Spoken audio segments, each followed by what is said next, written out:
अब्बा, आपने हमेशा मुझे सच बोलना सिखाया है, लेकिन ये जो कुछ भी आप कर रहे हैं ना, ये ठीक नहीं कर रहे। मैं तुम्हारी जिंदगी बचाने की कोशिश कर रहा हूं बेटा। और अगर मैं कहूं कि आप इसे खराब कर रहे हैं तो?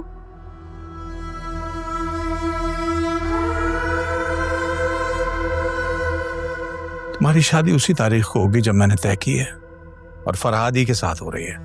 बस बस बेटा, बस कह दिया ना, भूल जाओ उस लड़के को।